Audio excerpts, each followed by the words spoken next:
ഹൈദരാബാദിലുള്ള മിക്കവാറും ഒരു 50 engineering college നോക്കിയാൽ ഒരു കുട്ടികളും ക്ലാസ് പോകാറില്ല. ഇപ്പം ഞാൻ പറഞ്ഞല്ലോ എൻ്റെ വീട് ഡെന്നാണെന്ന്. അവിടെ വരുന്ന എല്ലാ കുട്ടികളും എഞ്ചിനീയറിംഗ് കോളേജ് പഠിക്കുന്നവരാണ്. കാരണം അവർക്ക് എഞ്ചിനീയറിംഗ് കോളേജിൽ അറ്റൻഡൻസ് കമ്പൽസറി അല്ല. യൂണിവേഴ്സിറ്റിക്ക് പൈസ കൊടുത്താൽ അറ്റൻഡൻസ് ഫ്രീ കൊടുക്കും. നിങ്ങൾ ഹോസ്റ്റലിൽ താമസിക്കേണ്ട, എഞ്ചിനീയറിംഗ് കോളേജിൽ പോകണ്ട.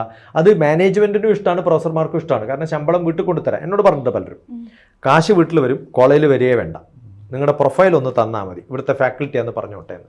ഞാൻ എൻ്റെ താല്പര്യം അതല്ല, പഠിപ്പിക്കുക എന്നുള്ളതാണ് താല്പര്യം. നിങ്ങൾ കാശ് തന്നിട്ടില്ലെങ്കിൽ കുഴപ്പമില്ല, കുറച്ച് നല്ല പിള്ളേരെ തന്നാൽ ഞാൻ വരാമെന്ന് പറയും.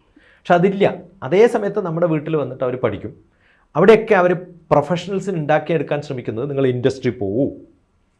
അവരെ വെറുതെ ഇരിക്കല്ല ചെയ്യുന്നത്. നിങ്ങൾക്ക് അറ്റൻഡൻസ് കിട്ടും, പക്ഷെ നിങ്ങൾ എന്ത് ചെയ്യണം? ഇൻഡസ്ട്രി പോയിട്ട് എക്സ്പീരിയൻസ് കിട്ടിയെന്നൊരു അറ്റൻഡൻസ് കൊടുത്താൽ we will give you attendance. നിങ്ങൾ 2 ദിവസം അവിടെ പോയാൽ ഒരാഴ്ചത്തെ അറ്റൻഡൻസ് തരാം. അപ്പോൾ പിള്ളേർ ഏതെങ്കിലും ഇൻഡസ്ട്രി പോകും, പഠിക്കും. നമ്പർ 1. നമ്പർ 2,